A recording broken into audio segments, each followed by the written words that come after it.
বিসমিল্লাহির রহমানির রহিম।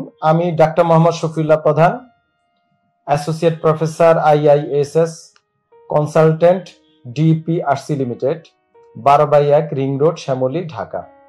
দর্শক, মাত্র 8টা টিপস আপনার জীবন মান এবং জীবনের গতি, অসুস্থতা, শারীরিক মানসিক পেরেশানি থেকে আপনাকে সুস্থ রাখতে পারবে ইনশাআল্লাহ।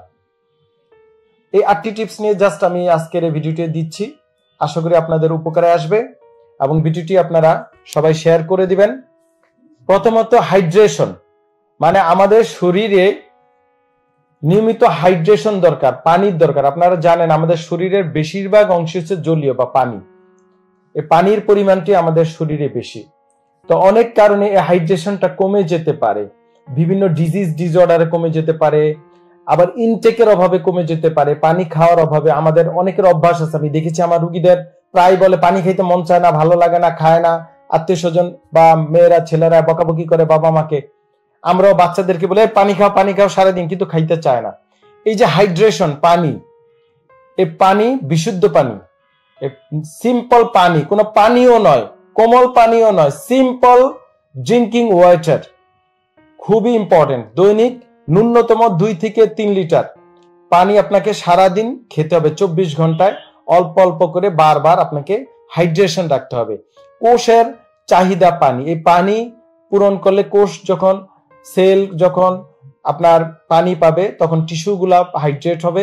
আপনার বিভিন্ন ইনজুরি, ডিজিজ, ডিসঅর্ডার, বিভিন্ন অসুস্থতা থেকে আপনি সুস্থ থাকতে পারবেন। নাম্বার 2, সুষম ডায়েট। সুষম ডায়েটের মধ্যে আমরা বিভিন্ন ব্যালেন্স ডায়েট যেটা বলেছি, আমাদের যে উপাদান, প্রোটিন, কার্বোহাইড্রেট, ফ্যাট, ভিটামিনস, খনিজ লবণ, মিনারেলস, পানি, এই যে উপাদানগুলা, এই উপাদানের মধ্যে আমাদেরকে সুষম ডায়েটের যে স্পেশাল অঙ্গ সেটা হচ্ছে বিভিন্ন ফ্রুটস, বিভিন্ন শাকসবজি এবং গোটা শস্য দানা। এগুলো আমাদের খাবারের মধ্যে নিয়মিত এবং পরিমিত আমাদের রাখতে হবে। 3 নম্বর, শারীরিক ক্রিয়াকলাপ বা শারীরিক অ্যাক্টিভিটিস বা এক্সারসাইজ, যদি আমরা খুব বাংলায় বুঝাই, ন্যূনতম দৈনিক 30 মিনিট আপনাকে হাঁটা বা হালকা এক্সারসাইজ বা সাঁতার কাটা বা সাইক্লিং করা বা যে কোনো ভাবের মাঝারি ব্যায়াম, সেটা ঘরে হতে পারে, বাহিরে হতে পারে, অন্তত 30 মিনিট আপনাকে এই ব্যায়ামগুলা শারীরিক ভাবে ক্রিয়াকলাপ করে যেতে হবে। নাম্বার 4, ঘুমের রুটিন। আল্লাহ পাক রাত এবং দিন দিয়েছে এবং আলাদা করে দিয়েছে। রাতকে করেছে বিশ্রামের জন্য, দিনকে করেছে কাজের জন্য। এখন আমাদের জীবন হয়ে গিয়েছে উল্টো। সবাই রাতে ঘুমা থাকে, ঘুমায় না, মোবাইল ফোন, ল্যাপটপ, এটা সেটা নিয়ে ব্যস্ত। আর দিনের বেলা অনেকে ভোরবেলা উঠে না, সবাই দুপুর পর্যন্ত ঘুমায়। তো এইটা জীবন যাত্রাকে একেবারে দুর্বিষহ করে ফেলবে। আমাদেরকে নিয়মিত 7 থেকে 8 ঘন্টা একেবারে সুন্দর ঘুম, যেটা আমরা বলি, মানে ডিপ স্লিপ আমাদের দরকার। এই ডিপ স্লিপ থেকে বডি রিকভারি হয়। আমরা যেমন কম্পিউটার রিকভারি দেই, শাটডাউন দেই, বলি রিকভারি হতে, আবার ডিফ্র্যাগমেন্টেশন করি, স্ক্রিন ক্লিন করি, অনেক কিছু করি। এই ঘুম আমাদেরকে সেই ইমিউনিটি বাড়ায়, আমাদের কোষকে, সেলকে আবার রিপেয়ার হতে সাহায্য করে, আমাদের মানে মানসিক স্ট্রেস কমায়, আমাদের সার্কুলেশন বাড়ায়, আমাদের ইমিউনিটি বাড়ায়। সো ঘুম খুবই ইম্পর্টেন্ট। 5, মেডিটেশন।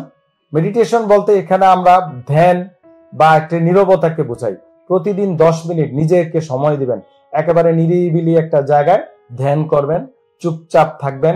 সেটা হতে পারে কোনো একটা খোলা মাঠের একটা কিনারে, গ্রামে হতে পারে, কোনো একটা দিঘির পারে হতে পারে আপনার বাসার একটা সুন্দর জায়গায় যেখানে আপনি একটু জানলা খুলে একটু ধ্যান নিতে পারেন, হতে পারে আপনি ছাদে, একটা সুন্দর বাগানে, বা কোনো একটা মাঠে যেখানে কোলাহল মুক্ত, একটু 10 মিনিট রেগুলার ধ্যান বা নীরবতা আমাদের অনেক উপকারে আসে।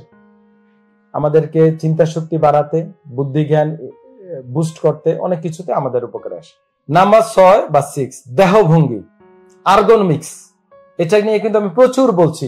এই যে কোমর ব্যথা, ঘাড় ব্যথা, যত ব্যথা বেদনা, মাংসপেশির ব্যথা, এই আর্গোনমিক্স না জানার কারণে হয়। আমি আমার যে ফাইল আছে, আমার ডাক্তারি ফাইলের পিছনে রোগীদেরকে ছবি দিয়েছে। আমার ইউটিউব, ফেসবুকে দেখবেন প্রচুর দেহ ভঙ্গি, আপনি যে কাজটা করেন সে কাজটা আপনাকে জানতে হবে কিভাবে করবেন, বসবেন কিভাবে, কাজটা দাঁড়িয়ে হলে দাঁড়ানোর ভঙ্গিটা কি হবে, বসা হলে বসার ভঙ্গি কি হবে, এবং কত ঘন্টা কাজ করবেন, কিভাবে করবেন, কম্পিউটারটা কি হবে, ল্যাপটপটা কি হবে, বা আপনি মেকানিক্স যে কাজটা করেন সেটা কি হবে, কতক্ষণ পর পর উঠবেন। এই যে দেহ ভঙ্গি, সঠিক দেহ ভঙ্গি স্পেশালি ডেস্ক জব ওয়ার্কারের এবং মা বোনরা গ্রামে গঞ্জে যেভাবে আছেন পারিবারিক কাজের দেহ ভঙ্গি আমাদেরকে জানতে হবে, এবং জানার জন্য আমার ইউটিউব ফেসবুক নিয়মিত ফলো করবেন, নিয়মিত আমি আপডেট দিচ্ছি ছবি সহকারে। 7 নম্বর screen time. Screen time, this is screen time, this is computer. এই যে স্ক্রিন টাইমটা আমাদের কমিয়ে ফেলতে হবে।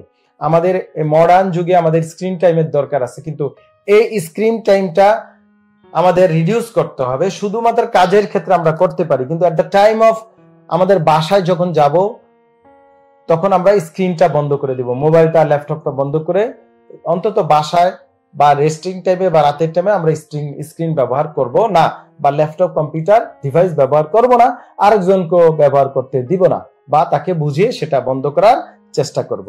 ফাইনাল 8 নম্বর স্বাস্থ্যকর স্ন্যাক্স বা স্বাস্থ্যকর যে কোনো খাবার। খাবার খাওয়ার পূর্বে অবশ্যই দেখবেন এটা স্বাস্থ্যকর কিনা, কোনটা স্বাস্থ্যকর কোনটা স্বাস্থ্যকর না এটা আপনাদের জানা আছে। তারপরও আমার ইউটিউব ফেসবুকে এই নিয়ে বহু ভিডিও দেওয়া আছে। অল প্রসেস ফুড, এই যে বিস্কিট, প্রসেস করা যত খাবার এবং প্রিজার্ভ করা রিজার্ভেটিভ যত খাবার, এগুলো হচ্ছে আপনার ক্ষতিকর, স্বাস্থ্যকর খাবার না। এই খাবারগুলো অ্যাভয়েড করার চেষ্টা করতে হবে। এর পরিবর্তে আমাদের ফ্রেশ খাবার, ফ্রেশ শাক সবজি, ফ্রেশ মাংস, ফ্রেশ সবকিছু চেষ্টা করতে হবে যে স্বাস্থ্যকর খাবার, যেমন আমরা বাদাম খেতে পারি, বিভিন্ন ফ্রুটস খেতে পারি, মানে বা একেবারে নতুন ফ্রিজে কম রেখে রেগুলার এমন প্রক্রিয়াজাতকরণ যেমন খারাপ, আবার রিজার্ভ করে দ্রব্যমূল্যের দাম বাড়ানোটা ইসলামে একটা অপরাধ। সো সব দিক দিয়ে অপরাধ না করে আল্লাহ পাক প্রত্যেকের রিজিক নির্ধারিত করে দিয়েছেন, এরকম না যে আপনি না রাখলে আপনার রিজিকটা আরেকজনে নিয়ে যাবে, ব্যাপারটা তা না। তো রিজার্ভ বন্ধ করেন, রিজার্ভ বন্ধ করে স্পেশালি খাবারের ক্ষেত্রে। ফ্রিজিং বন্ধ করেন, ফ্রিজ ধ্বংস করে ফেলছে মানুষকে। নিয়মিত বাজার করার চেষ্টা করেন, যাই খাবেন ফ্রেশ খাবেন, অল্প খান। ফ্রেশ খাবারটা আপনার জীবন মান, স্বাস্থ্য, আপনার সকল অসুবিধা অসুস্থতা থেকে আপনাকে অনেকাংশে ইনশাল্লাহ সুস্থ রাখবে। তারপরেও রোগ বালা মুসিবত হয়ে যেতে পারে। আপনি এই যে 8টা টিপস দিয়েছি, তারপরে আপনার বিভিন্ন সমস্যা আসতে পারে। আল্লাহ পাক আমাদেরকে পরীক্ষার জন্য বিভিন্ন পরীক্ষা দেন। এই জন্য আমাদের আল্লাহ পাক সময়ের কসম কেটেছে পবিত্র কুরআনুল মজিদে, সময়ের কসম উনি কেটেছে। তো সময় দিতে হবে, টাইম উইল সে যে আপনার সমস্যার সমাধান হয়ে যাবে, দেখবেন একটু সময় দিবেন। এবং উনি বলেছে সবুরে ধৈর্য ধারণ করে, যে বিপদে ধৈর্য ধারণ করে তার সমস্যা চলে যায়, এবং এর জন্য সময় দরকার। সময় এবং ধৈর্য দুইটা ট্রাই করবেন। আমাদের জীবনে, আমার জীবনে বহু, আপনারা জানেন, বহু ভাবে আমাকে হেনস্থ করার চেষ্টা করেছে। আমার প্রচার প্রসার, আমার রোগীর ভিডিও দেখে, আমার মানে প্র্যাকটিস দেখে আলহামদুলিল্লাহ ফিজিওথেরাপি, পুনর্বাসন চিকিৎসা পৃথিবীর কোনো ডাক্তার আমার মধ্যে ব্রেক থ্রু করতে পারে নাই। আলহামদুলিল্লাহ আমি সেটা করেছি। তো এটা তো হিংসা হবেই। আমি ধৈর্য ধারণ করেছি, আল্লাহর কাছে করেছি, বলেছি আলহামদুলিল্লাহ। আপনারা দেখেন আজকে যেই মিডিয়াকে ব্যবহার করেছে আমার বিরুদ্ধে কুৎসা রটানোর জন্য, তারাই এখন আমার প্রচার প্রসার করছে। এটি বাস্তবতা। কেন? এর জন্য ধৈর্য ধরতে হবে। কারণ আপনার অন্তর সৎ, আপনি সৎ লোক, আপনি সৎভাবে চিন্তা করেন, আপনাকে কেউ পৃথিবীতে কিছু করতে পারবে না। এটাই বাস্তবতা। কুৎসা থাকবে। আমাদের বিশ্ব নবীর বিরুদ্ধে কুৎসা রটিয়েছে, চরিত্র নিয়ে কুৎসা রটিয়েছে অনেকে, আমাদের বিভিন্ন সাহাবীদের, বিভিন্ন আমাদের মাদের, আম্মাজানদের। এটা আপনারা জানেন কি হয়েছে, সময়ে সেটা প্রমাণিত হয়েছে। আমাদের বড় বড় জ্ঞানী যারা আছেন, আমাদের রাষ্ট্রের বিভিন্ন দায়িত্বপ্রাপ্ত, তাদের বিরুদ্ধে দেখবেন ইউটিউব ফেসবুকে বাজে কুৎসা থাকে।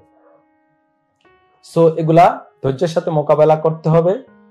এবং এই জন্য আল্লাহ 2টা সূরা নাজিল করেছে, সূরা ফালাক এবং সূরা নাস। এগুলা আপনারা পড়বেন, আমাদের জন্য দোয়া করবেন, আমরা যেন বেশি বেশি আপনাদের সেবা দিতে পারি। সবাই সুস্থ থাকেন। আসসালামু আলাইকুম ওয়া রাহমাতুল্লাহি ওয়া বারাকাতুহু। ডিপিআরস লিমিটেড, আস্থা, বিশ্বাস ও নির্ভরতায় অবিচল।